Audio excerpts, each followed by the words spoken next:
Je vois les fleurs comme des petits temples. C'est comme si c'était l'existence de la beauté pure sur Terre. Et puis en même temps, c'est tellement anodin. Enfin, tu vois, je trouve que ça nous donne des leçons d'humilité, Mm. les fleurs. C'est vraiment quelque chose qui nous murmure un petit peu, mais regarde autour de toi, tout est là en fait. Bienvenue les rêveurs, les fantaisistes, les ambitieux, les bulleurs, les créatifs, les éternels enfants et ceux qui ont les pieds ancrés dans les fleurs. Je suis Maëlle Pencalette, rêveuse professionnelle et créatrice de ce podcast, Le parcours du rêveur. J'aime connaître l'envers du décor de toutes les histoires. J'aime m'inspirer de projets sublimes et tarés. J'aime savoir comment une idée s'est concrétisée. Je souhaite créer une immense constellation de rêveurs qui passent à l'action. Je vous invite à nous concentrer sur l'essentiel en rêvant. Dans cet épisode, vous allez découvrir la magie de Lynn. Elle sait créer des liens entre les mondes. Elle tisse entre la philosophie et l'art. Je suis heureuse de vous présenter cette femme que je vois comme une dentelle ornée de beauté. Salut Lynn, je Salut suis Maëlle. contente de faire cet enregistrement avec toi. On a cru que ça allait pas se faire parce qu'on a eu plein de bugs techniques. Ouais, Mais heureusement là, c'est bon. c'est bon, on est lancé. Donc avec toi, on va partir dans un nouvel univers. On n'a pas eu encore cette ambiance-là dans le podcast Le parcours du rêveur. Écoute, ce que je te propose, on va rentrer dans le vif du sujet, si tu veux bien. Et je vais te proposer de te présenter comme tu le souhaites ou de façon originale. C'est toi qui vois.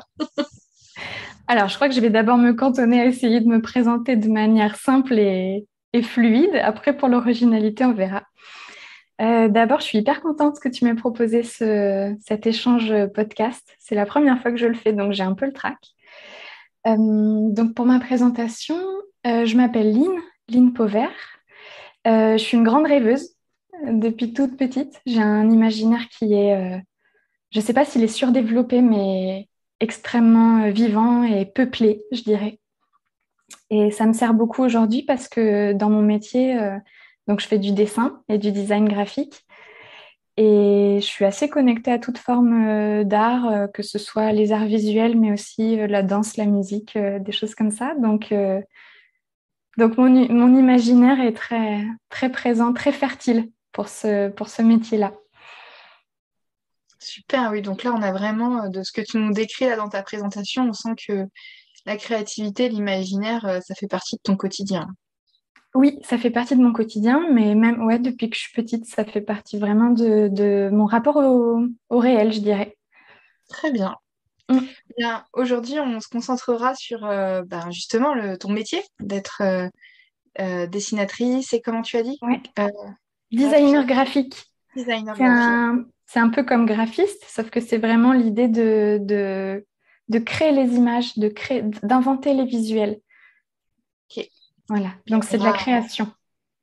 super. On ira découvrir tout ça, bien évidemment, au cœur de cet épisode. Ok. Mais avant, comme c'est le parcours du rêveur, et moi j'ai bien remarqué qu'en fait chacun avait un peu sa définition du rêve. Et j'aimerais bien connaître ta définition à toi. Alors, même si c'est de façon spontanée, improvisée, qu'est-ce que tu pourrais dire? Euh, alors, le rêve, pour moi, la première chose, ça pourrait être de dire que c'est un peu quelque chose qui est à côté du réel. Pour moi, quand je dis le mot rêve, euh, c'est quelque chose qui n'est pas tout à fait le réel, mais c'est quelque chose qui est à côté du réel. Et pour moi, je le définirais un petit peu comme le sas d'entrée entre le réel et le monde intérieur. Tu vois, comme si on pouvait voir la vie en tant qu'être humain comme une rencontre entre deux mondes, le monde Mhm. extérieur et le monde intérieur. Et pour moi, le rêve, c'est vraiment ce sas-là entre le monde extérieur et le monde intérieur. Donc, tu vois, par exemple, ce serait le vecteur qui amène un élément ou une information de l'un à l'autre. Mm. Euh, du coup, par exemple, tu vois, si je dis, je sais pas moi, je rêverais de manger une glace à la mangue, ce rêve, ça, c'est une information de mon monde intérieur. Mais du coup, de dire ça, de dire je rêve de ça, c'est ce qui pourrait peut-être le mettre sur des rails pour le concrétiser, pour l'amener dans le monde extérieur et donc dans la réalité. Je savais pas. Ouais, excuse-moi, vas-y. Et je rajouterais aussi que le rêve, c'est un monde d'images. D'images, pas que les images visuelles, mais aussi les images, les impressions, tout ce qui crée une empreinte dans nos perceptions émotionnelles, je dirais presque. Ok. Voilà. Eh bien, c'est vraiment une nouvelle définition. Je n'ai encore jamais entendu cette définition. Je savais qu'avec toi, on partirait de la poésie et de la philosophie. Eh bien, je suis servie dès le début. C'est merveilleux. Super. Est-ce qu'on a ouvert le sas, là, Maëlle? Ah, là, je crois c'est bon. J'imagine vraiment une jolie véranda, tu vois. Ah, parfait. Ouais, carrément. La véranda où tu es encore dans ta maison, en même temps, tu as vue sur le jardin ou l'extérieur. Ouais. Tu le souhaites. C'est l'image qui m'est venue. Une belle, tu sais, presque une verrière, tu sais, en fer forgé et tout. C'est ça que je me suis trop beau. Ouais, grave. Véranda. Avec les rayons du soleil qui passent à travers la vitre. Ouais, puis ça te fait des arcs-en-ciel. Enfin, voilà, tu vois. Oui, voilà, les papillons, les fleurs, tout ça, quoi. Je pense que ça va être très rigolo quand je vais interviewer. Je pense surtout à des hommes, parce que j'ai déjà eu des retours d'hommes et qui n'ont pas du tout la même approche du rêve. Ben oui. Ça sera... Et là, vraiment, merveilleux, magnifique. Et est-ce que tu pourrais nous partager quelques rêves d'enfant que tu avais ou adolescent? Oui, je peux te partager. Ça va être assez distinct, les deux, parce que j'avais pas forcément comment dire, mon univers d'enfant n'était pas forcément peuplé de la même manière que mon univers adolescente. Et je dirais que dans l'enfance, c'était beaucoup plus peuplé par des animaux, même peut-être par des animaux imaginaires. Tu vois, par exemple, je rêvais que je parlais aux animaux quand j'étais enfant. Tu vois, comme dans La famille de la jungle. Ouais, je rêvais aussi, tu vois, que je sais pas, je me faisais adopter par des loups, ou que je vivais une vie sauvage, ou que je volais avec les oiseaux. Ça, c'était vraiment... Bon, ça m'a pas quitté. Le rêve de pouvoir voler, de pouvoir me déplacer en volant et si c'est possible, très haut dans le ciel pour pouvoir être avec des grands oiseaux, tu vois. Et de contempler vraiment la beauté du monde d'en haut. Waouh. Ouais. Et donc, ça, c'est resté au stade de rêve où, je sais pas, moi, quand je t'entends, ça me fait penser, par exemple, au parapente ou au deltaplane. C'est des choses comme ça que tu aimerais vivre ou au montgolfière ou c'est vraiment, non, Non, pas toi-même? forcément. Je crois que pour moi, c'est vraiment une manière de nourrir la vie qui vit en moi. C'est vraiment une manière de nourrir mes propres images, celles qui sont créatrices. Et je retrouve beaucoup ça dans le dessin aujourd'hui. Tu vois, c'est pas forcément une manière comment dire, de le vivre concrètement. Mais par exemple, des fois, je crée une illustration juste pour me laisser envahir de l'ambiance.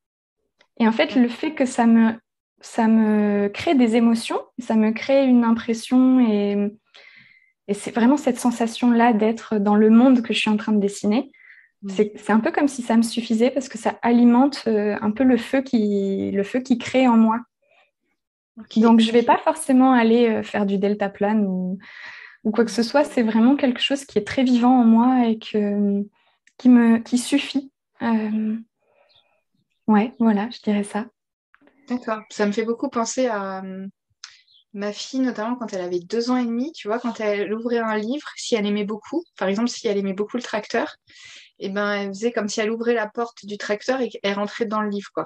Et oui. ou alors, si elle aimait bien les petits poussins qu'il y avait, elle prenait sa main, qu'elle mettait sur le livre et elle les mettait dans la réalité. Oui. Mais je vois très bien. Je vois très, très bien. Ouais, pour moi, c'est vraiment une manière de rentrer dans la réalité aussi. Tu vois, pas forcément de concrétiser le fait de voler, parce que je pense que depuis petite, je sais que c'est pas possible pour un être humain de voler, en tout cas le corps nu et d'une manière aussi sauvage que le font les oies ou les oiseaux. Mais ouais, c'est quand même vivant. C'est peut-être pas réel au sens concret, mais c'est vivant, ça vit à l'intérieur de nous. Ouais, ça te fait voyager juste en étant à la place où tu es physiquement et selon l'imaginaire que tu mets, tu peux tout vivre en fait. Oui, oui, et puis aujourd'hui, je ressens vraiment que enfin, je me sens à ma place lorsque je peux créer. Et en fait, pour moi, c'est vraiment plus une manière de pouvoir créer des émotions, créer des ambiances, tu vois, presque pour orner le monde et peupler le monde de cet imaginaire et de ces images, de ces ambiances, de ces couleurs, de ces lumières. Ouais, je me sens à ma place quand j'arrive à faire ça, quand j'arrive à créer à partir de ce qui alimente mon imaginaire. Super. Et alors, à l'adolescence, c'était quoi la différence? Alors, à l'adolescence, je crois que j'avais plus des rêves de préparation à ma vie d'adulte. Par exemple, un des gros trucs, c'est que je rêvais d'avoir une histoire d'amour. J'avais envie d'avoir un amoureux, tu vois, et d'avoir ouais, une histoire d'amour intense, de faire une rencontre avec un homme ou avec un garçon à l'époque. Et c'était de pouvoir ouais, rencontrer quelqu'un. Ça, c'était plus les rêves d'adolescente. Après, je rêvais aussi de comment ça pouvait être pour moi le fait d'être une femme, le fait d'avoir un corps de femme, ou je sais pas, d'être libre aussi en tant que femme. Et je dirais que j'associais aussi à ça le fait d'être artiste. Tu vois, je pouvais rêver facilement aussi d'avoir un atelier d'art où je pouvais peindre toute la journée. D'avoir un espace où créer, d'avoir un espace où écouter de la musique, vraiment comme ça me fondre un petit peu dans un monde artistique, enfin pas forcément imaginaire, mais dans un monde créatif, me mettre vraiment au contact, même peut-être me faire englober par la création, la créativité, quoi. Oui, il y a quand même un fil conducteur entre l'enfance et l'adolescence dans les rêves, quand même autour de Oui, cette créativité. Il y a le côté amour en plus qui a l'air ouais. d'être venu. Et, et donc, bah, maintenant, par rapport à ce projet professionnel que tu vis, donc d'être dessinatrice et design digital, c'est ça? Designer graphique, Designer ouais, graphique, excuse-moi, je vais y pas de arriver, souci. pourquoi j'arrive pas à revenir. Eh bien, quel a été le déclic? Comment est-ce qu'il y a eu un moment où tu t'es dit, ah bah c'est exactement ça que je vais faire? Ça a été une évidence ou pas? Peut-être tu te souviens Ouais. pas du moment où c'est venu? Alors, je me souviens des moments où j'ai su et où j'ai changé d'avis après. Je savais petite que j'avais envie de dessiner. C'était presque une évidence pour moi. Euh, Sachant que bah, ma mère était artiste déjà quand je suis née et mon père écrivait des chansons. Et pour moi, c'était un peu... enfin, je baignais là-dedans sans vraiment baigner là-dedans. Mais bon, je n'ai pas forcément envie de m'étaler sur le cadre familial, mais c'était comme un lien évident pour moi de créer des images, tu vois, d'être dessinatrice ou alors d'être décoratrice d'intérieur. Ça, c'était quelque chose qui me plaisait beaucoup. D'ailleurs, je dessinais très, très souvent sur du papier millimétré D'accord. et je construisais des maisons, j'organisais des pièces et je les décorais. Et puis ensuite, je faisais des dessins pour pouvoir les mettre dans la maison pour décorer, etc. Ok. Et en fait, plus tard, en grandissant, j'ai donc été au collège. Et là, j'ai perdu un petit peu de vue ce rêve-là, parce que je pense que c'était pas une période très facile pour moi, le collège. Et ça a été un petit peu, ça a étouffé un petit peu ma créativité. Et comme je t'en ai déjà parlé aussi, je ressentais un décalage entre justement mon monde intérieur et le monde extérieur. Et je pense que pour me protéger, j'ai un petit peu oublié mon monde intérieur parce que je voyais que c'était trop en décalage avec le monde extérieur. Ouais. Et en fait, au lieu de... Enfin, je pense que je continuais quand même à l'arroser, mais en cachette, tu vois, sans que ça se voit. Mais c'est comme si j'avais le pressentiment que j'allais en faire quelque chose plus tard. Mais ce n'était pas le moment pour moi de le dévoiler, ce n'était pas le moment pour moi de l'utiliser ou de l'offrir au monde parce que bah, mes camarades n'étaient pas prêts, quoi. Tu vois, c'est un peu ça que je ressentais. Et puis après, donc au lycée, j'ai découvert que j'étais bonne élève et que en écoutant un petit peu les adultes, ça aurait été un peu du gâchis de prendre des études d'art alors que j'étais bonne élève. Alors bon, ça une mentalité avec laquelle je suis plus du tout en accord aujourd'hui, mais à cette époque-là, j'étais trop jeune, je pense, pour peut-être, je sais pas, j'avais peur, je pense, de choisir ces études-là ou de choisir cette voie-là, alors que je voyais des personnes autour de moi qui faisaient ces études-là et je me voyais extrêmement bien dans ce milieu-là. Je savais que j'aurais été bonne et j'aurais pris du plaisir et j'aurais développé des choses qui étaient en moi, quoi. Oui. Mais j'ai choisi des études de philo, en fait. Toujours dans cette optique de, bon, bah, je suis bonne à l'école, je vais essayer d'utiliser ça, quoi. Oui. Et puis peut-être aussi dans une idée de ne pas regretter quelque chose, de prendre une voie, comment je dirais, intellectuelle. Et finalement, j'ai vachement kiffé mes études de philo. C'était vraiment génial. Et ça m'a ouvert à un autre imaginaire. Alors, un imaginaire beaucoup plus, comment je pourrais dire ça? Beaucoup plus logique et rationnel. Oui. Si ce n'est que ça m'a quand même passionnée d'étudier la philosophie, quoi, de lire des auteurs, de créer des argumentaires, de comprendre la naissance de la pensée moderne. Enfin voilà, il y a plein de choses qui m'ont vraiment passionnée. Et je pense aussi le fait d'avoir toujours en moi une espèce de question au sujet justement de cette rencontre entre le monde intérieur et le monde extérieur. D'ailleurs, c'est en philosophie que j'ai commencé à lire de la psychologie et j'ai commencé à lire des choses sur le rêve, notamment. D'accord. Et j'ai commencé à regarder vraiment mes rêves. Alors là, on parle des rêves nocturnes, Oui. des rêves qu'on fait quand on dort. Mais j'ai commencé vraiment à m'intéresser à la fois au mécanisme et à la fois au langage complètement illogique mais imaginal des rêves qu'on a la nuit. Ça a été une énorme découverte. Enfin, ouais, c'était vraiment génial. Et en fait, arrivé au bout de ces études de philosophie et complètement enrichie de toutes ces explorations, toutes ces découvertes, j'ai commencé à me poser la question de ouais, d'accord, mais bon, à quoi ça sert si c'est pas quelque chose qui va m'aider à être heureuse dans ma vie?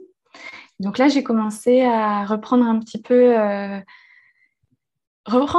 mes rêves d'enfance, mes rêves de Line, mes rêves ouais, de celle que j'étais et celle que je suis toujours. Et là, je crois que j'ai fait un travail d'humilité pour essayer de traverser mes peurs de j'ai fait 6 ans d'études de philo, c'est quand même beaucoup. Au bout du compte, j'ai pas de diplôme. Du coup, il va falloir que je trouve un petit boulot si je veux vraiment aller au bout de mon rêve, c'est-à-dire devenir illustratrice et pouvoir en vivre. Donc là, j'ai fait une espèce pour moi en tout cas dans ma vie, une espèce de coup de poker, quoi. J'ai pris un petit boulot et j'ai repris les crayons, j'ai recommencé à dessiner. En fait, je me suis arrêtée de dessiner à peu près au moment où je suis rentrée dans des études, donc 6 ans auparavant. Et pendant 6 ans, j'ai presque pas dessiné. Donc j'ai énormément lu, j'ai énormément écrit, j'ai compris beaucoup de choses. J'ai appris à me connaître, en tout cas j'ai commencé à apprendre à me connaître, mais j'ai pas dessiné. Et du coup, je savais plus dessiner au bout des 6 ans de philo. Ça a été très laborieux pour moi d'ailleurs. Déjà d'accepter le fait que, ouais, en fait, c'était pas complètement inné. Alors bien sûr, il y a quelque chose qui est toujours là. Déjà mon envie, mon désir et puis mon monde imaginaire aussi. Une sorte de moteur, quoi. Et en même temps, le poignet ne suit pas forcément, quoi. Enfin, j'arrivais pas à dessiner ce que je voulais, j'arrivais pas... Enfin, j'avais perdu beaucoup de choses. Et donc, d'accepter de réapprendre quelque chose qui, pour moi, avait toujours fait partie de moi, c'était difficile. Donc, c'est pour ça aussi que je dis que c'était une épreuve d'humilité, parce que, ouais, il fallait me remettre complètement dans les yeux du débutant et d'accepter que je ne sais rien, en fait, et que j'ai encore tout à apprendre et tout à construire. Et je pense que ça a été un peu le déclic pour vraiment me plonger dedans et puis y arriver, quoi. Oui. Mm. C'est ouais, c'était vraiment là. Tu as senti qu'il fallait que ça revienne. Et en même temps, j'avais envie de Oui, rebondir sur ce que tu as dit quand tu étais ado et qu'on me disait que tu avais des bonnes notes et que ce serait dommage d'aller dans le côté artistique, oui, euh, où, où je me dis, est-ce que c'est quelque chose en mode de génération? Est-ce qu'aujourd'hui on dirait encore les mêmes choses? Parce que maintenant que tu es de l'autre côté et que tu es vraiment dans cette vie artistique, on voit bien que ça demande une grande intelligence, je trouve, parce que bah oui, il y a certainement le côté inné du talent qui peut être là de base, avec tout ce côté passion, émerveillement qui est présent, mais on ne fait pas que dessiner. Si on veut être rémunéré pour son art, on a besoin de réfléchir oui, intelligemment son projet, de connaître tout plein d'autres métiers que juste être artiste. Et je trouve que c'est vraiment mal connu, en fait, de la scolarité, oui, le monde des artistes, parce que, ben, heureusement que on arrive à réfléchir pour pouvoir développer notre art. oui, Et puis, je suis persuadée que toutes tes années en philosophie ont nourri tes créations actuelles et tes tout à réflexions. fait. Ouais. Bah, pour répondre à ta question, je pense, bah, je ne sais pas si je vais trouver une réponse, mais la première chose, je pense que c'est que ma mère a vécu beaucoup de difficultés à arriver à faire ce métier, et même comment dire, lorsqu'elle a eu un peu son statut de... Bon, ma mère fait de la BD, mais elle a beaucoup galéré, je pense, au début, notamment dans le rapport avec les parents. C'est-à-dire que faire de la BD, c'est pas un métier. Et je pense que il y avait beaucoup de peur, tu vois, du fait que je puisse moi aussi dans ma vie d'adulte galérer. Mm. Puis quand je te dis que mon père, il est musicien, mais c'est pas son métier. Et son métier, c'est d'être prof. Et je pense qu'il y avait un peu cette idée de, ben, on fait de l'art à côté, en fait, si on veut pouvoir bien gagner sa vie. Et si jamais on veut être artiste, ben, on est un peu condamné, entre guillemets, hein, je mets des gros guillemets parce que c'est vraiment juste un ressenti, c'est pas forcément quelque chose qui arrive toujours, mais on est condamné à galérer. Donc, en fait, ça, c'était un petit peu les fausses croyances qui m'ont bloquée au début. Oui. Donc, il a fallu que j'attende mes 23 ans et puis d'avoir fait des études et d'avoir un petit peu appris à réfléchir par moi-même et d'avoir pris du recul pour me dire, OK, bon, bah, en même temps, si j'essaye pas, je saurais pas. Et je pense que c'est vraiment ça qui m'a boostée, c'est de me dire, si j'essaye pas, je saurais pas. Et si j'essaye pas, je vais regretter de pas avoir essayé. Oui. Je savais que si je le faisais pas maintenant, j'allais souffrir en fait. J'allais être triste, j'allais devoir faire un deuil que je voulais pas faire. Et puis à quoi bon le faire si c'est vraiment ça que... Enfin, je sais aujourd'hui que c'est ça que j'ai envie de faire et j'allais dire c'est ça que j'ai envie d'être. Oui. Bah, tout comme tu disais, pour quand tu as finalement choisi les études de philo, tu voulais rien regretter. Tu y Ouais, allais. oui, c'est vrai. Pareil pour, Je suis allée jusqu'au bout parce que je voulais vraiment voir jusqu'où ça allait m'emmener. Ouais. Et là maintenant, donc c'est ton quotidien. Qu'est-ce que tu aimerais nous... Non, moi j'aimerais bien connaître un peu c'est quoi l'envers du décor, c'est avec qui tu travailles, comment tu vis tes journées. Waouh. Ok. Alors déjà, ça change. Enfin, ça fait un an où c'est à peu près ce que je veux vivre dans mon métier. Avant, c'était vraiment un enchaînement d'expériences qui n'ont pas forcément été toutes heureuses. J'ai mis du temps à construire en fait mon entreprise parce que comme tu l'as dit tout à l'heure, il suffit pas d'avoir un coup de crayon et de savoir manier les couleurs et une composition d'image. Il s'agit aussi d'un travail perso, enfin, d'un travail de regard sur soi, de comprendre ce qu'on a envie vraiment, parce qu'en fait, le métier d'illustrateur et même de designer graphique, même si c'est plus spécifique, c'est quand même, enfin, le champ des possibles est immense en fait. Tu peux autant faire, je sais pas moi, du storyboarding que de la papeterie, enfin des motifs pour de la papeterie, de la peinture. Enfin, c'est vraiment hyper vaste en fait. Oui. Et au début, si toi-même, tu sais pas trop ce que tu as envie de faire, tu peux, enfin, je vais dire parce que c'est ce qui m'est arrivé, je me suis un peu perdue. C'est-à-dire que j'ai reçu une première commande, j'étais super contente qu'on me fasse confiance et en même temps, j'avais vachement le trac. Donc, j'ai ouvert mon auto-entreprise pour pouvoir être déclarée. Et en fait, au début, je me suis laissée un petit peu entraîner dans le travail de commande. Et en fait, au bout de quelques mois, j'ai craqué. C'était pas ce que j'avais envie de faire. J'avais pas envie de répondre toute ma vie à des commandes de quelqu'un d'autre avec un brief hyper serré de les cheveux doivent être comme si. Enfin, je dis les cheveux parce que je dessine surtout des personnages. Euh, et ouais, c'est au bout d'un an, j'ai craqué. Et là, j'ai eu une grosse période de doute euh, qui a duré un petit peu. Et j'osais pas faire. En fait, j'osais pas proposer mes propres projets. J'osais pas créer des dessins juste pour les vendre comme ça, tu vois. Juste pour. J'avais toujours l'impression qu'il fallait que je me soumette à un certain système. Donc, j'ai dû faire aussi tout un travail de déconstruction de mes croyances. Et puis, j'ai dû faire aussi un travail pour apprendre comment marche une entreprise et comment moi j'ai envie qu'elle marche, la mienne. Oui. Oui, oui. Ouais, et c'est là que justement se rencontre un peu, tu vois, on parle souvent du cerveau droit et du cerveau gauche. Euh, c'est là que se rencontrent les deux dans cette. En fait, pour moi, c'est comme si mon entreprise, donc le fait que je sois illustratrice, donc mon atelier d'illustration et design graphique, c'est un être vivant qui a autant besoin je sais pas moi, d'être nourri par des images que d'être nourri concrètement par des fruits, des légumes, des vitamines C, enfin, tu vois, voilà. Enfin, il a autant besoin, je vais faire une métaphore un peu nulle, il a autant besoin de glace à la vanille que de haricots verts, tu vois.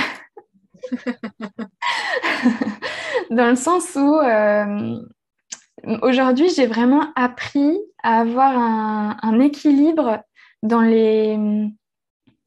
un équilibre entre mes phases de création qui peuvent être hyper chaotiques. C'est-à-dire que j'ai souvent énormément d'idées, j'ai souvent énormément de matière. En fait, des fois, je perçois des choses qui ne sont pas encore en image. Et j'ai comme une sorte de nécessité intérieure à leur donner une forme, à leur donner une image. Donc, ça peut être très perturbant et ça peut pousser un peu comme ça de côté, tu vois, ce que j'appelle le cerveau gauche, donc tout ce qui est un petit peu logique, rationnel, organisé. Et au départ, j'avais vraiment du mal à faire une place au côté rationnel, organisé. Et en fait, ça faisait que je perdais mes idées.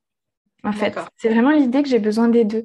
C'est-à-dire que le cerveau gauche, il m'aide à canaliser, à donner une forme à tout ce que je perçois comme lumière, couleur, je sais pas moi, rencontre de motifs, de matière. Enfin, c'est vraiment chaotique, les premières formes d'inspiration, quoi.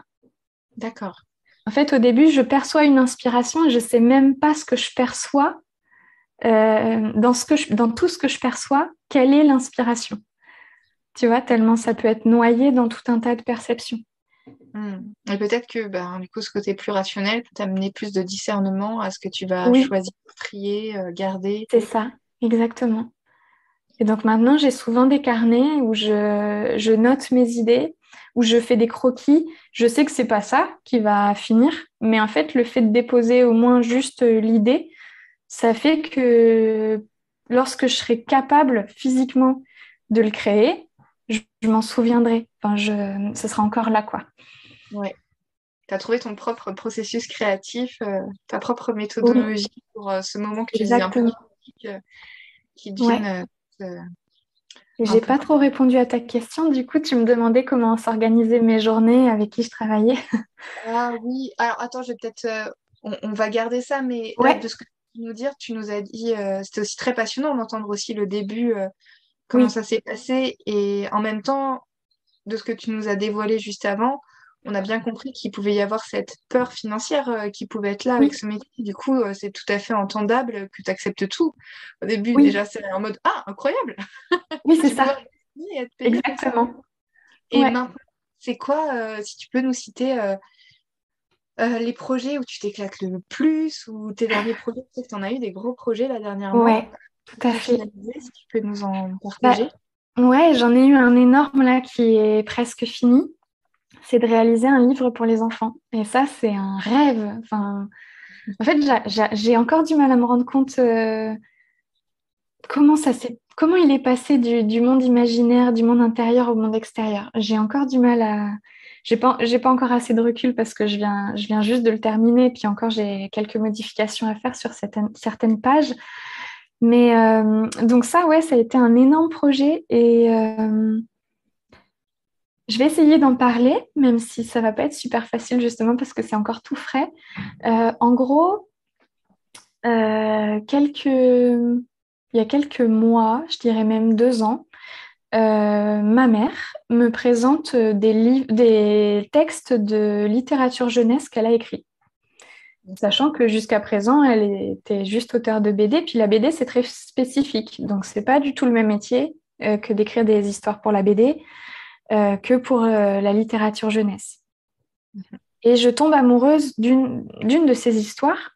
Donc, c'est l'histoire de deux petits garçons, Petit Jour et Petite Nuit, qui n'ont pas du tout le même monde, justement. Il y en a un qui est extraverti, qui adore rire avec ses copains, se sentir un petit peu, tu vois, le centre dans la cour de récré. Il adore répondre en premier à la maîtresse, etc. Et Petite Nuit, lui, il est plutôt introverti. Donc, c'est le grand rêveur, justement. C'est celui qui voit des images lorsqu'il regarde une ville la nuit avec les lampadaires. C'est lui qui lit beaucoup juste en caressant son chat sur le canapé et qui n'aime pas forcément répondre devant tout le monde à la maîtresse. Et en fait, dès que je lis le livre, je les voyais en fait. J'avais les images de ces deux petits garçons, j'avais les couleurs qui me venaient du monde de chacun d'eux. Et en fait, très naturellement, on s'est dit, bah, écoute, on va construire un dossier. Toi, Cécile, c'est ma mère, tu as écrit le texte et moi, je vais faire les dessins, si tu veux bien. Donc, elle me dit que c'est exactement ce qu'elle avait pensé. Et donc, je commence à dessiner les personnages. Puis, elle me dit que ça colle très bien avec ce qu'elle avait imaginé. Puis, du coup, je déploie un peu plus l'univers. Donc, je fais quelques pages. Puis, au bout d'un moment, on commence à envoyer à des maisons d'édition. Donc, au début, on se fait une petite liste de maisons d'édition, genre, si elles nous répondent, c'est genre trop bien. C'est genre, on a fait une hiérarchie dans nos envois. Et en fait, donc, on a envoyé d'abord à 10 maisons d'édition en se disant, bon, celle-là, c'est le top du top, genre, c'est le gros rêve, quoi. Si jamais elles nous répondent, c'est ouh, trop bien. Et puis, si elles ne nous répondent pas, on avait, tu vois, d'autres maisons d'édition qui étaient un bon choix aussi, mais enfin voilà. Au début, on ne croyait pas trop à ce qu'on nous réponde. Enfin voilà, on l'a fait tout en y croyant quand même parce qu'on adorait notre histoire et puis qu'on avait vraiment confiance dans ce livre-là. Mais c'était une grande première pour nous deux, en fait. Et en fait, au bout de 6 mois, donc d'envoi du dossier à des maisons d'édition, etc., on commençait un petit peu à désespérer ou à se dire, bon, il faudrait peut-être qu'on change des trucs du coup, parce qu'on n'a pas de réponse. Et en fait, il y a une maison d'édition qui nous a répondu à ce moment-là, et c'était dans les premiers envois. Donc, c'était des maisons d'édition qu'on aurait rêvé le plus avoir comme éditeur, quoi. Waouh! Ouais. Donc là, on est à peu près 6 mois plus tard et je viens de terminer le livre. Donc voilà, j'ai fait toutes les illustrations parce que du coup, dans le dossier initial, il n'y en avait que, je dirais, 4 sur une vingtaine. Donc voilà, là, on est au bout du truc. Et en plus, c'est un livre qui est tout à la main. Donc ça, c'est pas, comment dire, c'est assez nouveau aussi pour moi de me faire confiance sur un truc tout à la main. Parce que d'habitude, sur mes boulots de commande, je travaille principalement en numérique. Enfin, je fais toujours un croquis à la main. Enfin, je fais des milliers de croquis à la main sur des grands carnets, parce que j'aime bien avoir de la place, avec du feutre ou des crayons, enfin, du crayon de papier. Et ensuite, je scanne le croquis qui me convient et puis je le reprends sur la tablette numérique, donc de manière digitale. Et je continue le dessin de manière digitale. Et là, en fait, je me suis lancée dans le projet complètement à la main. Donc, sur des grandes planches avec tous mes crayons de couleur. Voilà. Donc, quelle En me aventure! disant, allez. Ouais. Ouais, puis ça a été une manière vraiment pour moi de non seulement me sentir capable de le faire, ce qui n'était pas gagné au début, j'avais vraiment peur, et de me dire en plus, je peux prendre du plaisir à le faire. Ouais. Parce que franchement, de dessiner un monde pour les enfants au crayon de couleur, c'était vraiment trop bien. Et limite, quand je faisais des pauses entre mes autres projets en graphisme, je faisais des pauses en dessinant sur Petit jour et Petite nuit, tellement ça me procurait du bien-être de dessiner au crayon de couleur, quoi. Ce rapport avec la matière, avec la couleur, tout ça, c'est vraiment... ça m'a nourri vraiment. Oh, ça donne envie de le voir. Hein. Oui, moi aussi, j'ai envie de le voir une fois le livre. Super! Oh, dis donc. Bah ouais, c'est un long processus hein, Oui, oui, c'est pour un long processus. Et ce qui est rigolo, c'est que avant même de savoir que j'allais le faire, j'achetais souvent des livres jeunesse, en fait. Si tu veux, à chaque fois que je rentrais dans une librairie, je regardais vite fait les livres de philo ou de sciences ou de poésie. Enfin, c'est les trucs que je lis.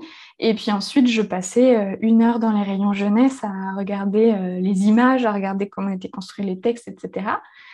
Et en fait, depuis quelques années, je commence à avoir une bonne collecte de livres jeunesse, quoi. Donc, je pourrais Ouais. même peut-être un jour ouvrir une bibliothèque de livres pour les enfants. Et j'adorerais, tu vois, enfin, on parle du rêve, j'adorerais lire des livres pour les enfants. Tu vois, par exemple, dans les écoles ou même dans les bibliothèques, tu vois, prendre 1 heure et leur lire les histoires, peut-être même avec tu sais, des instruments qui font des bruitages ou de la musique, comme les bâtons de pluie, par exemple. Mhm. Ça, c'est vraiment un truc que j'adorerais. Waouh!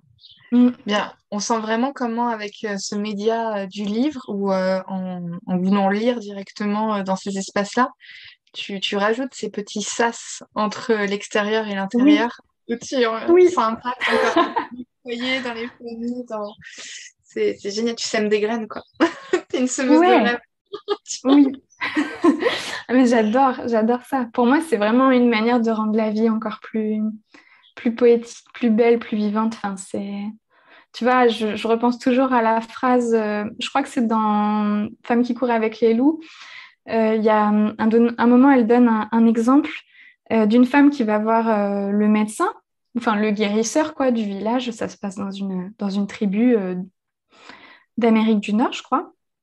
Et la première chose que lui demande le guérisseur, c'est quand la dernière fois que vous avez chanté, que vous avez lu une histoire, que vous avez dansé, que vous avez fait de la musique. Mm. Et en fait, c'est la première question qu'il pose à quelqu'un qui va pas très bien ou qui se sent un peu fatigué ou malade. Et pour moi, c'est vraiment une médecine, en fait, cette connexion avec l'art, avec les sensations artistiques, tout ce qui porte comment dire, une petite bulle de divin, en fait. Tu vois, une petite bulle de la beauté du monde. C'est l'essentiel, quoi. Ouais, exactement. Exactement. Et et tu as d'autres projets? Et donc, il y a le projet Livre Enfant, mais tu Ouais. accompagnes aussi des personnes à créer leur univers visuel, hein, c'est ça? Oui, exactement. Donc, je crée des logos et des identités visuelles. Dans ce qu'on appelle identité visuelle, c'est vraiment... En fait, moi, j'imagine et on va dire que je conçois l'habit avec lequel la personne va venir communiquer sur son entreprise ou son activité au monde extérieur. Donc, tu vois, on a encore cette idée un peu de sas, c'est-à-dire que je crée vraiment le médium qui fait se rencontrer l'extérieur et l'intérieur. Du coup, ça va passer par une charte de couleurs. Donc, ça, c'est un travail que j'adore, de voir comment les couleurs s'animent et prennent une différente voix lorsqu'elles sont mises avec d'autres couleurs. Ça, c'est vraiment quelque chose qui, pour moi, est une preuve de la magie de l'art, enfin, des images, quoi. C'est vraiment, tu vois, je sais pas moi, tu prends un fuchsia, il va pas avoir presque la même couleur si tu le mets avec du kaki que si tu le mets avec du jaune. Son âme, ouais, il va changer de caractère. Et ça, je trouve ça impressionnant et j'adore en fait justement rechercher une combinaison de couleurs qui va vraiment révéler un caractère unique à chaque couleur et ensemble créer le caractère de la charte graphique de la personne. Et après, bon, ben, on a tout ce qui est les déclinaisons du logo, l'univers visuel qui va passer par les illustrations, les éléments graphiques, la typographie. Donc la typographie, c'est les polices d'écriture qui portent aussi un caractère, qui portent des émotions différentes et qui correspondent à d'autres mémoires collectives, tu vois. Ouais. Alors là, on est en podcast, les gens, ils écoutent seulement, et s'ils ne te connaissent pas, là, ils imaginent. Mais je vous invite vraiment à aller découvrir l'univers de Lynn.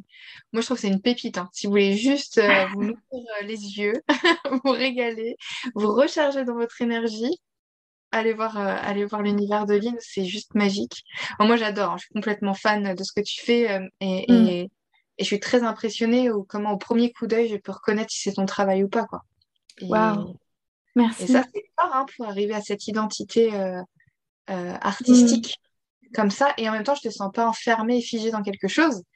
Mais je crois que le mot que j'associerais à ton travail serait la dentelle. Je trouve que tu fais de la Waouh, dentelle. trop beau. Mais oui, je comprends. Enfin, ça me touche en fait que tu me dis ça parce que j'ai vraiment l'impression de suivre un fil en fait, si tu veux, quand je rencontre quelqu'un pour créer son identité visuelle, je suis son propre fil. Et en fait, c'est presque comme si je révélais plutôt que je concevais, tu vois. Oui. Bon, bien sûr, je vais créer des illustrations qui sont originales par rapport à ce qui est, enfin, ce que la personne souhaite partager Ouais. et l'univers de la personne, et puis selon son activité aussi. Mais j'ai vraiment l'impression que je vais déployer un même fil et en fait, le fait de pouvoir suivre, et des fois, je suis un peu, comment dire, bousculée par le nombre de choses que je peux faire avec un seul fil, parce que je le sens déjà dans le potentiel du fil, tu vois. Bah, moi, je suis pas du tout dans cet univers visuel, mais de ce que je vis, par exemple, quand je crée des spectacles en danse Ouais, ou en créant des contenus de formation sur oui, différents domaines, j'ai la sensation quand on se met en lien avec un projet ou une personne ou quelque chose comme ça, j'ai la sensation qu'après, presque, il y a tout qui peut nous être murmuré à l'oreille. ouais, Et si après, nous, on était juste la main ou pour rendre ouais. ça matière, mais comme si, je sais pas, c'était déjà disponible. Après, bah, c'est tout l'art de pouvoir le mettre en vrai, quoi. Mais je sais pas, j'ai cette approche de la création. Et Mais quand c'est tu trop parles, beau. ça m'a fait penser à ça, en tout cas. Ouais, mais oui, c'est exactement ça. C'est hyper beau. Mm. Et moi, pour suivre ta formation d'astrologie, je le sens en fait. Je sens qu'il y a quelque chose qui se déploie, qui se déplie. Enfin, tu vois, c'est comme si à la base, la formation ou, je sais pas moi, l'identité visuelle, c'était un petit papier complètement plié sur lui-même et qu'en fait, on va déplier pour vraiment dévoiler, tu vois, la carte ou la constellation. Enfin, c'est vraiment un système en fait. C'est un système qui est comme clos sur lui-même. Et on va le déployer. Et en fait, ça reste un système, donc ça reste des éléments qui sont corrélés les uns entre eux et qui ont une forme d'intelligence, même quand tu as fini de le créer, entre guillemets. Enfin, je ne sais pas si on peut Oui. finir vraiment quelque chose, mais Mm. il continue sa vie au-delà de nous, tu vois. Ouais. Bah écoute, je suis ravie si tu peux le ressentir toi en tant que Ouais, participant. C'est mais oui. chouette. Et ah oui, on n'a pas parlé de tes journées Ah oui, mes journées. parce que quand Ah même, bon, faut elles savoir sont- que Pauline, elle a une petite spécialité. Et si je devais associer des choses que je connais de toi, c'est souvent le mot organique qui ressort, je Ouais, trouve. oui. Ben, c'est vrai que organique parce que mes journées, elles se ressemblent pas hein, entre elles. C'est vraiment assez rare que deux journées se ressemblent. Bon, je vais avoir des schémas qui vont revenir, mais ça va plus être le schéma du lundi, le schéma du mercredi, le schéma du jeudi, du vendredi. Mais d'une journée à l'autre, ça se ressemble pas, en fait. Euh, j'ai l'impression, en fait, que mon métier, ils se font complètement dans dans ma vie organique, tu vois. Et en même temps, je dirais pas que c'est pas organisé parce que c'est organisé quand même. Je sais quand je dois faire les choses, euh, mais je sais aussi quand c'est pas le moment que je fasse les choses. Et en fait, quand je dois faire quelque chose et que c'est pas le moment que je fasse la chose en question, je le sens et je me sonde un petit peu pour savoir pourquoi c'est pas le moment. Pourquoi je sens que c'est pas le moment. Est-ce que c'est juste de la flemme ou est-ce que c'est qu'il y a quelque chose qui a envie d'être fait avant? Et en fait, comme ça, je suis un peu les nécessités du moment, quoi. Et ça fait que je suis rarement en retard, en fait, ou rarement, je suis toujours à l'heure au rendez-vous. Je suis toujours... En fait, c'est vraiment, ça suit. Enfin, ouais, je sais pas comment expliquer autrement. C'est quelque chose qui est nouveau pour moi de toute façon, donc j'ai pas de recul. Je me demande si dans ton cas, et même en général, non, organique, ce serait pas être organisé en mouvement, quoi. Oui, De exactement. Ouais, c'est En ça. suivant le flow et que ben, si tu fais des choses quand c'est le moment où tu as vraiment l'énergie disponible, tu vas être beaucoup plus efficace en 30 minutes que ce que tu aurais fait en 4 heures si tu n'avais pas l'énergie Ouais, dispo, quoi. oui, ouais, c'est tout à fait ça. Ouais. Puis il y a des choses, autant je peux y passer des heures, et il y a d'autres choses où je peux y passer pas longtemps, et on pourrait dire que je les ai fait en plusieurs heures. C'est assez étrange. Je pense que je commence à acquérir une sorte de bon équilibre entre ce qui veut me traverser, c'est-à-dire m'utiliser comme main et mental pour pouvoir créer une forme et canaliser une forme, et en même temps ce que moi j'ai envie de me laisser vivre aussi, Ouais. tu vois. Et puis je suis quelqu'un qui adore avoir du temps libre aussi, tu vois. J'aime prendre mon vélo, aller boire un café à l'autre côté de la ville avec une copine, même si c'est pas prévu. Je sais que si c'est le moment, c'est le moment. Puis les choses se feront une autre fois, à un autre moment. J'aime beaucoup ça, ouais. Super. Et moi j'aime bien, on t'en a déjà un petit peu parlé, hein, mais j'aime bien parler des concrétisations de projets ou de rêves, mais en étant plutôt réaliste. Est-ce Ouais, que tu as pu rencontrer soit des difficultés ou des périodes de doute oui. que tu aimerais partager? Ben, j'ai eu beaucoup de périodes de doute, mais je pense que ce qui va être commun à toutes et ce qui fait que j'ai pu concrétiser des choses, c'est que je gardais confiance quand même. Tu vois, c'est comme si le doute faisait partie du processus, mais que à l'endroit où j'étais au moment où j'étais, je ne pouvais pas concevoir ce qui allait se passer. Ouais. Et peut-être que juste j'étais en plein doute parce que c'était pas le moment. Du coup, quand c'est pas le moment, ben, tu doutes même de la raison pour laquelle tu as envie de faire quelque chose. Mhm. Ouais. Après, ce que je vois aujourd'hui avec le recul, pour avoir réalisé quand même pas mal de choses qui sont trop belles et enfin, pour lesquelles j'ai beaucoup de gratitude. Et puis aussi, par exemple, pour le couple que j'ai créé avec mon partenaire, tu vois, on parlait du rêve de mon adolescence d'avoir une vie amoureuse, une histoire d'amour, c'est quand même quelque chose qui a été, enfin, ouais, que je réalise en tout cas, mais enfin tous les jours. Et en fait, ça prend du temps. C'est ce que je vois aujourd'hui, c'est que ça prend du temps Mhm. et que chaque petite action, elle compte. Et donc, même si, tu vois, là, par exemple, j'aurais pour projet, pour envie ou même pour rêve de créer mon propre oracle. J'ai des idées depuis longtemps et enfin, de temps en temps, il remonte dans ma mémoire, tu vois, il remonte à mon esprit et puis je lui parle un peu. Mais je sais que c'est pas le moment. Mais je sais D'accord. que chaque petite action que je vais faire, déjà peut-être m'intéresser aux éditions, aux maisons d'édition qui créent des oracles, répondre à un projet qui, je sais, va me servir, va me faire progresser pour moi, pouvoir créer mon propre oracle plus tard. Enfin, en fait, chaque petite chose est un pas vers le projet, vers le rêve. Et Mhm. ça, c'est vraiment quelque chose que je vois aujourd'hui avec le recul, maintenant que j'ai des rêves qui sont réalisés ou qui se réalisent. Mhm. Et d'ailleurs, j'en avais parlé avec une invitée précédente, Oui, mais toi, de vivre ces rêves concrétisés, ouais. euh, tu arrives à le savourer dans ton quotidien, comme quoi c'est ce Ah que tu es oui. en train de vivre là. Ouais. Ah ouais. Ah ouais, ouais. Bah, justement, si j'ai un rêve que je savoure pas, je me pose un peu des questions sur ce rêve. Mm. C'est vraiment pour moi, en fait, le fait de savourer, c'est vraiment de me dire que ouais, c'était fertile. Tu vois, ça, ça apportait ça apporte une information dans ma vie qui est en forme de bonheur, en fait, tu vois. De Ouais. bonheur, de sensation d'être à ma place, de goûter aux fruits, de pouvoir me reposer aussi, tu vois, après avoir accompli quelque chose. Et puis de pouvoir le partager, de pouvoir... ouais, non, ça, ouais, je le goûte vraiment, quoi.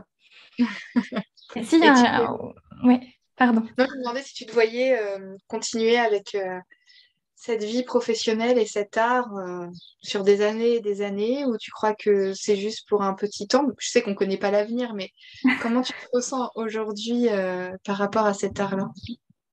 Ben, en fait, ce que moi, je ressens, c'est que je me suis... Comment dire? J'ai redonné vie à l'artiste en moi. D'accord. Donc, quelle que soit la forme que ça prend à l'extérieur, donc par exemple des livres, des illustrations, des peintures, des poésies, ou là aussi, je pense que bientôt, je vais mettre en place un accompagnement pour aider les personnes à retrouver leur créativité aussi, tu vois. En Mhm. fait, je sais que ça prendra la forme qui a besoin d'être prise au moment où elle en a besoin. Mais en fait, moi, ce qui compte, c'est de m'être retrouvée un peu, tu vois, et Oui, d'avoir retrouvé le centre et le moteur, là où se passe la cuisson, tu vois. Je sais pas comment expliquer autrement. si, c'est très parlant Ouais, comme info. voilà, c'est ça. Là où je peux cuire les choses, tu vois. Le chaudron un peu. Ah, tu t'es comme re-rencontré à l'endroit où c'est plus vivant en toi et ça, tu veux pas le... Exactement. Exactement, ouais. D'ailleurs, ça, c'était un des critères enfin, en tant qu'adulte, pour essayer de retrouver un petit peu la source de mes rêves, c'était de retrouver l'état de joie pure et de création pure que j'avais en maternelle. Donc, tu vois, quand j'avais 3 ans, quoi. C'était le critère. C'était vraiment, je veux revivre cet état de joie pure et de créativité pure. Mm. Génial. Effectivement, je Donc, tu confirme. vois, je savais que ça avait cette saveur. Et du coup, aujourd'hui, je goûte cette saveur. Donc, je sais que c'est... Oui, parce que tu as goûté aussi quand c'était plus là. Donc, tu te rends Oui, compte de ce que ça donne. exactement. Exactement. Ouais. On arrive plutôt sur la fin de cet Oui. épisode. Est-ce que tu nous as déjà partagé, je crois bien, 2 prochains rêves? Ouais. Tu nous as parlé de l'oracle et tu nous as Oui. parlé de quoi d'autre? J'ai l'impression que tu nous avais parlé d'autre chose. J'ai plus en tête. Oui. Je vous ai parlé du fait que j'aimerais bien accompagner des gens justement à retrouver leur créativité. Oui. Ah, et C'est peut-être ça ou ta tu vie penses à autre amoureuse chose? aussi. On avait parlé aussi, je crois, De quoi? Tu avais un peu parlé aussi de ta vie amoureuse, je crois. Oui. Euh, Ouais. mais là, qu'est-ce que tu aimerais nous partager sur ton prochain rêve, projet ou plusieurs petits à court ou moyen terme ou long terme? Qu'est-ce que tu aimerais nous... Ouais. Hum, ben, j'ai pas encore de mots, je pense, mais j'ai des images. Ça serait d'avoir un endroit. Ben, on revient sur cette idée-là d'avoir un atelier d'art qui soit aussi, par exemple, euh, comment je pourrais dire, cabinet d'astrologie ou d'exploration, de philosophie aussi. Enfin, tu vois, vraiment un endroit qui soit trop beau, parce que je suis aussi vachement sensible à la beauté des lieux, à la décoration, à l'agencement, aux meubles et tout. Et je crois que ça, c'est un des trucs qui revient souvent dans mes activités quand je pense au long terme. C'est d'avoir vraiment un lieu où je puisse à la fois peindre, être dans ma bulle, créer, dessiner, créer des motifs pour faire des... Ah, mais ça, c'est un autre rêve aussi dont je t'ai pas encore parlé. J'aimerais être créatrice de motifs pour les vêtements ou pour les textiles. Je voudrais créer des motifs pour, tu vois, les rideaux, les nappes, les objets du quotidien. Je voudrais faire ça. Oui, je crois qu'on avait échangé ensemble. Je me disais que des motifs à toi sur des pyjamas, ça serait dingue Oui, pour la nuit. voilà, exactement. Exactement, des motifs pyjama, j'adorerais. Tu parlais beaucoup des enfants et moi, je trouve que la mode est tellement plus stylée pour les vêtements pour enfants. En tout cas, Ouais, chez les petites filles, en tout cas, je vois ça. Même chez les petits garçons, je trouve qu'il y a quand même moins de créativité dans ce qui est proposé aujourd'hui si on met c'est parce que en je suis pas œuvre. encore dans le métier. C'est pour C'est ça. ça, c'est ça. Et je sais qu'il y a plein de moments, je vois des robes et c'est taille 4 ans et je me dis, mais je voudrais en mode adulte en fait. C'est grave, pareil, pareil. Je te jure, Maëlle, quand je faisais mes études à Bordeaux, des fois j'allais au Monoprix et j'essayais les vêtements les plus grands, mais dans la collection enfant. Donc tu sais, je me retrouvais avec des fringues de 14 ans parce que c'était la collection enfant et que je trouvais ça trop beau. Ouais, oui, oui, oui, oui. Et puis, pour terminer, si tu as envie de partager un peu, mais je sais ce qui nous relie toutes les deux, c'est notre passion pour les fleurs. Oui, oui. Et j'aime beaucoup ta phrase que tu m'avais transmise de toi, comment tu voyais les fleurs. Est-ce que tu aimerais nous parler de comment tu vois ce monde-là, toi? Oui, avec grand plaisir. Je vois les fleurs comme des petits temples, de, des petits temples de beauté dans lesquels tu peux vraiment te plonger avec le regard, quoi. C'est-à-dire que pour moi, regarder une fleur et pouvoir presque m'approcher de son centre, c'est comme si j'entrais bah, clairement, littéralement, dans la maison de Dieu, en fait. C'est vraiment ça pour moi. C'est comme si c'était l'existence de la beauté pure sur Terre. Et puis en même temps, c'est tellement anodin. Enfin, tu vois, je trouve que ça nous donne des leçons d'humilité, Mm. les fleurs. C'est vraiment quelque chose qui nous murmure un petit peu, mais regarde autour de toi, tout est là, en fait. Ouais, Les c'est beau. Moi, couleurs, le pistil, le pollen, ouais. et quand tu fais les motifs, en tout cas dans pas mal de motifs que j'ai pu voir, c'est des fleurs principalement que Ouais, tu mets en... principalement. Ouais, c'est des fleurs, des végétaux en tout cas. Donc tu crées plein de petits temples de partout. Ouais, je crée des... Pour moi, les motifs, c'est vraiment des tissages. Ouais. Mais ouais, c'est ça. Waouh, c'est beau, punaise.